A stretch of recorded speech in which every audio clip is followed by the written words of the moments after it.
Le club de l'été se poursuit avec notre invité, l'avocat Bertrand Perrier. Je vous présente Elsa Lévy. Elle a la difficile mission de lire pour nous la presse féminine. Exactement, difficile, oui. Alors Bertrand Perrier, vous êtes spécialiste de la prise de parole en public. Et donc, d'après ce que je comprends, une des clés pour être un bon orateur, c'est quand même la confiance en soi. C'est essentiel. Essentiel. Et l'image de soi aussi. L'image de soi, eh ben, ça tombe très bien. Oui, vraiment. Dans Et le on ne s'est fil. pas concerté. C'est beau. Vraiment. Donc ça tombe très bien parce qu'en ce moment, dans la presse féminine, on a plein d'articles à ce sujet. Dans Féminin Bio, par exemple, on a l'article « Un été pour avoir confiance et gagner en estime de soi ». Sinon, dans Biba, on a La force est en moi. Dans Cosmopolitan, comment avoir confiance en soi. Eh ben, c'est bien l'été tout ça. Oui, c'est bien l'été, mais je vous les lise pas tous justement parce qu'il n'y a pas une revue qui n'a pas au moins un article là-dessus. Alors c'est une très bonne initiative de vouloir nous aider. Oui. Nous les femmes, à avoir confiance en nous. Sauf que du coup, je n'explique pas comment c'est possible qu'après chaque lecture de magazine, je n'ai quasiment plus confiance en moi.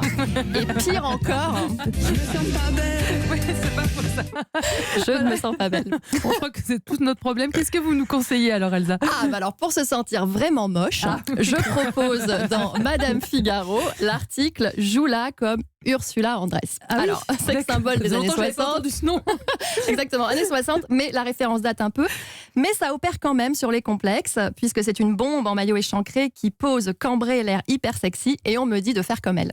Alors, d'avoir l'œil charbonneux et terriblement intense, les cheveux glowy, et une attitude fatale, ardente et déterminée, le regard sombre, tourné vers l'horizon, comme pour défier le dieu des océans, Poséidon. Voilà, alors moi je veux bien essayer de faire comme elle, pas de souci, mais dans la vraie vie, je peux pas tout le temps regarder l'horizon non plus. Rien que là, par exemple, il faut que je puisse lire mon texte. Vous avez d'autres pistes sinon pour se sentir moche? Oui, alors plus que moche, je propose de se sentir hors compétition avec Madame Figaro toujours et les secrets beauté de Marie-Josée Croze. Alors sur le coup, je me suis dit bon, c'est peut-être légèrement plus accessible qu'Ursula. Sauf que quand on lui demande son make-up de base, je lis bien de base, elle répond simple. En ce moment, c'est flash nude de Filorga. J'ajoute un nuage de poudre météorite compact de Guerlain. Sur la bouche, je mets Bénéfiance, soin correcteur lèvres parfaite de Shiseido. Ouais. Alors là, rien que les noms, c'est trop compliqué pour moi. On parle météorite, j'ai même eu peur. Puis la comédienne conclut. Je termine par une touche de mascara 1944. Alors, drôle d'idée d'appeler un mascara avec une des années les plus sombres de l'histoire, mais bon. Oui, d'un point de vue marketing, c'est peut-être du génie. Enfin, en tout cas, on s'en rappelle. C'est sûr. Un dernier conseil qui, cette fois, peut nous aider quand même? Si vraiment on veut se mettre le cafard et perdre toute estime de soi, on file de ce pas acheter le numéro L, spécial corps, avec 100 pages pour l'aimer. Alors l'intérêt de ces 100 pages, c'est qu'on a déjà tous pas mal de complexes. Mais après la lecture des 100 pages, on en aura encore pire. Oui, merci. Alors, lesquels?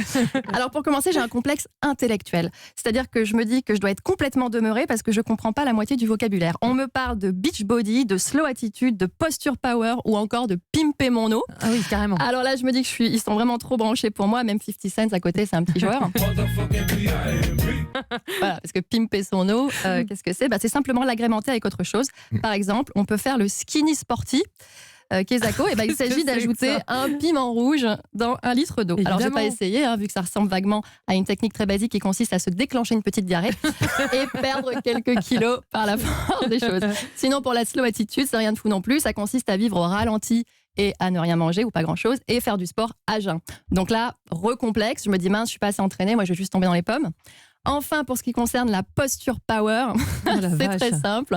Si on est à la plage et qu'on veut un effet ventre plat, il faut adopter la position allongée sur le dos en appui sur les coudes et les avant-bras au sol. Ça oblige à contracter les abdos. Cette posture met aussi en valeur les épaules et le décolleté et affine les cuisses. Et là, rebelote pour les complexes, car si je commence à penser à tout ça à la plage, j'oserais jamais aller me baigner, je pense, ou alors je vais devoir raser le sable et me déplacer en crabe éventuellement. C'est pas très encourageant tout ça, Elsa. Non, pas trop. Et au milieu de tout ça, évidemment, plein de photos de filles sublimes et de publicités où on sait pourtant qu'elles sont toutes retouchées, mais ça suffit pas de le savoir. Après, on se sent quand même un peu comme une merde, en fait. Et donc, pour la confiance en soi, on repassera. Voilà, mais quand même, j'ai un dernier espoir grâce à Tampax, qui fait une grosse campagne publicitaire. Je m'attendais pas à entendre cette phrase un jour. Moi non plus. Il fait une campagne publicitaire en ce moment, gros budget pour l'été, c'est normal, avec ce slogan « Faites confiance à votre tampon ». Car en effet, je me dis que pour préserver la confiance en soi, si jamais par inadvertance vous tombez sur un de ces articles, peut-être le meilleur conseil est là, il faut s'en tamponner. Voilà.